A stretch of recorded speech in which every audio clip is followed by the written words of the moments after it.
आपको सीधे लिए चलते हैं ग्वालियर, जहां डॉक्टर मोहन यादव मुख्यमंत्री का संबोधन चल रहा है। एयरपोर्ट को लेकर हमारे अपने यशस्वी नागरिक उड्डयन मंत्री माननीय सिंधिया जी, विधानसभा अध्यक्ष माननीय नरेंद्र सिंह जी तोमर जी, लगातार प्रवास के कारण मेरा गला थोड़ा ऐसा लग रहा है कि मुझे अब अपनी बात कम शब्दों में और कम समय में ही पूरा करना है, लेकिन सबका भाव भी है और मेरी भूमिका भी है। पूरा मंच सबको प्रणाम करते हुए जोरदार तालियां बजाएं समूचे अतिथियों के लिए। और आज का दिन कई कारणों से बहुत विशेष है। स्वर्गीय राजमाता सिंधिया जी के नाम पर यह नया विमानतल का अपने आप में लोकार्पण, यह हमारी समृद्ध विरासत के साथ वर्तमान में हमारे यशस्वी प्रधानमंत्री के नेतृत्व में बदलते दौर का बदलता भारत और बदलते भारत में बदलते राज्य के अंदर के विकास के नए कीर्तिमान और कीर्तिमान में नया प्रतिमान का इतिहास गढ़ता यह विमानतल है। यह अपने आप में उदाहरण है। जितना इसका गौरवशाली इतिहास ग्वालियर का है, उतनी कलात्मकता के साथ अंदर की सारी एक एक चीजों पर जो काम किया गया है वो वाकई अद्भुत है। एक बार जोरदार ताली बजाएं इस नाते से कि राजमाता जी के जीवन का जो उनने अपने जीवन की एक धारा बनाई थी, जो उनका व्यक्तित्व था, उसके आधार पर और आज एक और सुखद संयोग है, विकास के मामले में स्वर्गीय श्रीमंत माधवराव सिंधिया जी का भी इनाम पूरे देश में अत्यंत सम्मान से लिया जाता है। एक बार उनको भी हम स्मरण कर रहे हैं। और माननीय सिंधिया जी ने कहा है, मुझे भी मजा आता है इतिहास की बात करने में। ग्वालियर घराना माननीय हम सब जानते श्रीमंत शिवाजीराज महाराज साहब के समय संकल्प उनने लिया, बाजीराव जी ने कदम बढ़ाए, लेकिन मुगलों से चट्टान की तरह मुकाबला करने के लिए सदैव ग्वालियर घराना यहां से अपनी भूमिका अदा करता रहा। उस कठिन काल में भी एक नहीं कई उदाहरण भरे पड़े हैं, जहां यहां के हमारे वीर रणबांकुरों ने, यहां की हमारी सेना ने जाकर के दिल्ली को भी धूल चटा करके अपनी ताकत का एहसास कराया है। यह हमारा हजारों साल का इतिहास है। और यानी उस चुनौती के काल में जो बताया गया, एक एक मंदिरों के नाम लिए, एक एक स्थान की बात कही है जो इस एयरपोर्ट में दिखाई देती है, वो यहाँ से नहीं, यहाँ से लगा करके जहाँ तक हमारी उत्तर भारत की सीमाएं घूम रही है, जहाँ जहाँ हमारी इस रियासत से संबंध था, यहाँ से पहले उज्जैन राजधानी थी। उज्जैन के सभी बाबा महाकाल के मामले में एक बार जोरदार जयकारा लगाए, बोले महाकाल महाराज की। आज महाकाल का महालोक का पूरा परिसर जिस प्रकार से हम सब देख के आनंदित होते हैं, उसके केंद्र बिंदु में जो बाबा महाकाल का मंदिर है वो हमारे श्रीमंत महाज जी द्वारा निर्मित था। जोरदार अभिनंदन करें उस काल को लेकर के भी। और आज अद्भुत गौरव जुड़ रहा है, यहां विमानतल का लोकार्पण हो रहा है, उज्जैन के एयरपोर्ट की घोषणा हो रही है। जोरदार तालियां बजाएं माननीय सिंधिया जी के लिए। आज ही इसी स्थान पर यहां के बाद लगातार एक के बाद और विभाग के काम भी होंगे, लेकिन हवाई जहाज की बात रहे तो यशस्वी प्रधानमंत्री के नेतृत्व में हवाई चप्पल वालों को भी नहीं भूल सकते, गरीब को भी नहीं भूल सकते। सबको लेके चलने की सरकार यशस्वी प्रधानमंत्री की सरकार है और हमारी सरकार है। एक बार जोरदार तालियां बजा नरेंद्र मोदी जी के लिए। 10 साल से गरीब मजदूरों की जो मजदूरी की दर एक जैसी थी, हम उनको बढ़ा करके पहले अकुशल श्रमिकों की मासिक मजदूरी 1625 थी, उसे बढ़ाकर हम 11,450 करने की घोषणा कर रहे हैं यहीं से। अर्धकुशल की 1764 थी, उसको बढ़ाकर के 12,446 करने की यहीं से घोषणा कर रहे हैं। हमारे खेतीहर मजदूर जो खेती करते थे, हर महीने उनकी मजदूरी थी 1396 रुपये, अब उनको बढ़ा के 9,160 रुपये करने की यहीं से घोषणा कर रहे हैं। हम अपने गरीब वर्ग का भी पर्याप्त ध्यान रख रहे हैं। और मजदूर वो नहीं जो पूरे महीने काम करे, मजदूर वो नहीं कि जो किसी न किसी के आश्रय पाकर के पूरे समय काम करे। अपना छोटा छोटा काम करने वाले लोग, आजकल तो अमेज़न, समाचार पत्र घर घर पहुंचाने वाले हाकर, ऐसे गिग मजदूर माने जाते हैं। उन गिग मजदूरों के लिए जो छुट्टा पार्ट टाइम में काम करते हैं, वो बाद में काम छोड़ देते हैं, ऐसे या बाद में भी जीवन बदल सकते हैं, उन सबको भी संबल की योजना में ला करके सारा लाभ उनको भी दिया जाएगा, इसकी घोषणा भी अपनी सरकार कर रही है। जोरदार अभिनंदन करें उन मजदूरों के लिए भी। और इनके माध्यम से पहले दिव्यांगता के आधार पर, मृत्यु के आधार पर जो हम 1 लाख की सहायता देते थे, अब ऐसे मजदूरों के लिए भी 4 लाख की सहायता देने की घोषणा हमारी सरकार द्वारा की जा रही है। आज के बाद इस श्रेणी के भी कोई लोग कोई दुर्घटना में घायल हो जाए, काल के प्रवाह में परमात्मा के यहाँ कोई कारण से पहुंचे, हमारी सरकार संबल बन करके उनके दुख में साथ खड़ी दिखाई देगी।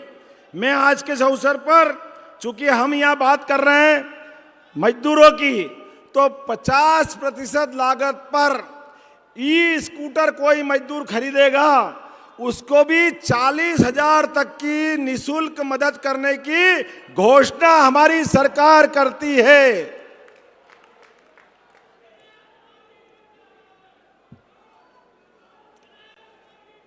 लाइन से घोषणाएं तो बहुत सारी है।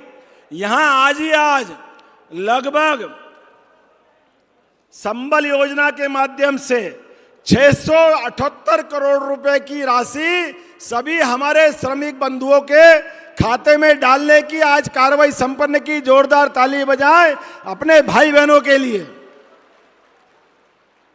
विभिन्न विभागों के 31.62 करोड़ के 257 विकास कार्यों की भी यहीं पर लोकार्पण करने की कार्रवाई की गई है। आज जहां हमने इस एयरपोर्ट पे स्वर्गीय राजमाता सिंधिया का इतिहास कौन नहीं जानता है, स्वर्गीय महाराज माधवराव सिंधिया को कौन नहीं जानता है। पहले 1971 में अगर भारतीय जनता पार्टी ने अपने कदम बढ़ाए तो पहली विजय जहां जहां मिली वो हमारा गुना, जहां स्वर्गीय माधवराव सिंधिया पहली बार जीते, भिंड स्वर्गीय राजमाता सिंधिया जी जीती, और ग्वालियर स्वर्गीय भारत रत्न अटल बिहारी वाजपेयी ने जनसंघ का झंडा फहराया था। ग्वालियर की धरती वो अद्वितीय धरती है जिसके आधार पर भारतीय जनता पार्टी ने, जैसे एयरपोर्ट धीरे धीरे बढ़ रहा है, ऐसे भारतीय जनता पार्टी जनसंघ के जमाने से धीरे धीरे जब बढ़ने लगी तो सबसे पहले आश्रय जहां मिला, ऐसी स्वर्गीय राजमाता सिंधिया जी का आश्रय मिला। जोरदार तालियां बजाएं हमारी अपनी राजमाता के लिए, जिनके नाम पर यह हमारा एयरपोर्ट का शुभारंभ हुआ है। वास्तव में जब मां की प्रतिमा हमारे सामने दिखी तो लगा कि वास्तव में हमारी अपनी राजनीतिक यात्रा का ये वात्सल्य मिल गया, ये प्रेम मिल गया। आज के इस अवसर पर महामहिम हमारे बीच बैठे हैं। जोरदार अभिनंदन करो माननीय महामहिम हमारे मंगूभाई पटेल साहब का, जिनका सदैव अच्छे कामों में इसी प्रकार का आशीर्वाद मिलता है। और आज यहाँ के बाद कोर्ट बिल्डिंग लगभग 111 करोड़ की लागत से, विभिन्न प्रकार की कोर्ट बिल्डिंग का लोकार्पण होगा और अनेकानेक कार्यक्रम हैं। लेकिन कार्यक्रम से हम थकने वाले भी नहीं हैं, ना रुकने वाले हैं। विकास के मामले में यशस्वी प्रधानमंत्री के नेतृत्व में गरीब से गरीब आदमी के जीवन में बदलाव लाकर हवाई चप्पल से हवाई जहाज तक जिस भी क्षेत्र में काम करना पड़े, काम की रफ्तार पिछड़ने नहीं देंगे। उसी प्रकार से व्यक्तिगत जीवन में भी जिस जिस जगह जहां जरूरत पड़े सरकार हमेशा खड़ी दिखाई देगी। आने वाले समय में हमारे सभी देवस्थान, हमको मालूम है अभी जनवरी में अयोध्या के लिए बोलिए जय जय श्री राम। इधर से आवाज नहीं आई जय जय श्री राम, उधर की आवाज, दोनों में कंपटीशन करते जय जय श्री राम। हमको मालूम है अगर एयरपोर्ट का उद्घाटन हो रहा है तो हमारा इतिहास, भगवान राम का 17 लाख साल पुराना इतिहास है। उस समय भी विमान था। राम राज्य जब आते तो राम राज्य के लिए विमान की अत्यंत आवश्यकता लगती है। विमान के माध्यम से हमारे देश और प्रदेश में अंदर गति हो, प्रगति हो।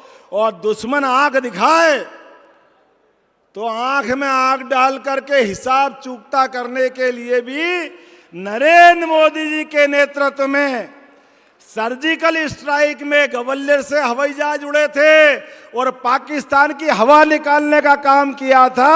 ये इतिहास भी ग्वालियर का है। ये केवल हमारी सुख सुविधा के लिए नहीं बन रहा है, ये जीवन के सब क्षेत्रों में समान रूप से इसी प्रकार से विकास के काम चलते जाएंगे।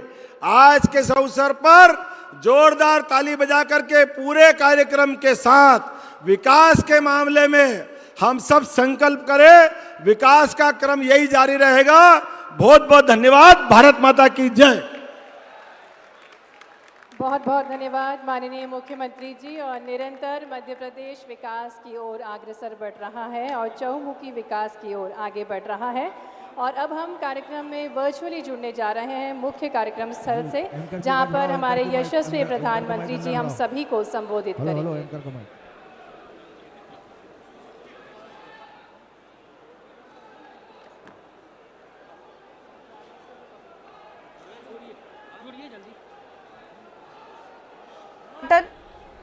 एयर टर्मिनल का उद्घाटन किया जाएगा। एमपी की नई उड़ान की ये तस्वीर आपकी टीवी स्क्रीन पर।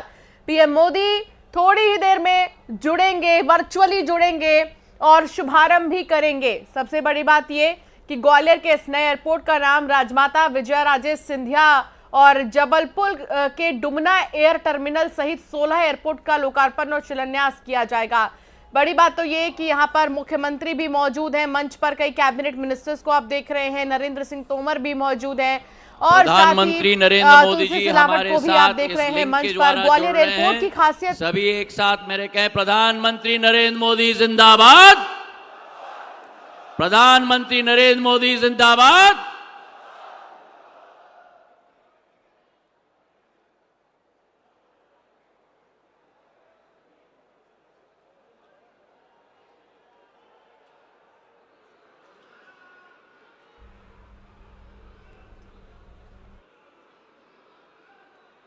की अगर बात करें तो ग्वालियर एयरपोर्ट की खासियत 4 एरो ब्रिज है, इसमें 3 एलिवेटर्स हैं और 1 एलिवेटर गुड्स है, 2 एस्केलेटर हैं। कमर्शियल जोन में 3 कैंटीन है, फूड जोन होगा, दिव्यांगों के लिए स्पेशल व्यवस्था है।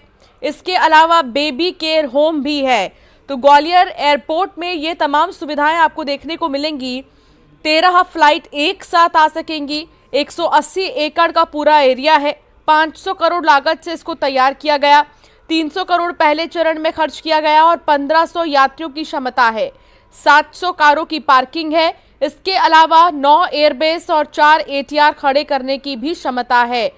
VIP मोमेंट के चलते ट्रैफिक को डाइवर्ट किया गया है। आप तमाम दिग्गज नेताओं को देख रहे हैं जो इस वक्त ग्वालियर में मंच पर मौजूद हैं। इनके आगमन को लेकर ट्रैफिक को भी डाइवर्ट किया गया है और साथ ही राज्यपाल मंगूभाई पटेल जो कि मंच पर इस वक्त मौजूद हैं, वो भी पूरे प्लान की जानकारी पहले ही ले चुके हैं। प्रशासन से भी, और साथ ही ट्रैफिक को भी कंट्रोल करने के लिए सड़कों पर आप देखेंगे ट्रैफिक पुलिस लगातार नज़र बनाए हुए है।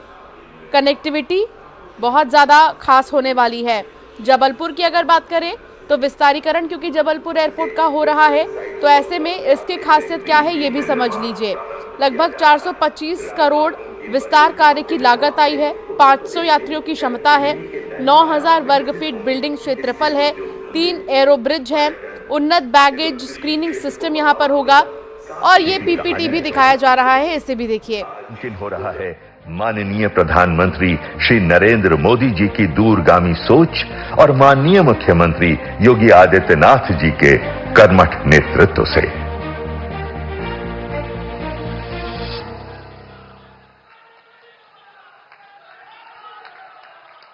आज रेलवे और उत्तर प्रदेश की जिन विकास परियोजनाओं का लोकार्पण और शिलान्यास किया गया, उस पर आधारित एक फिल्म, आइए देखते हैं। समग्र विकास की दोगुनी रफ्तार, हो रहा है विकसित भारत का निर्माण।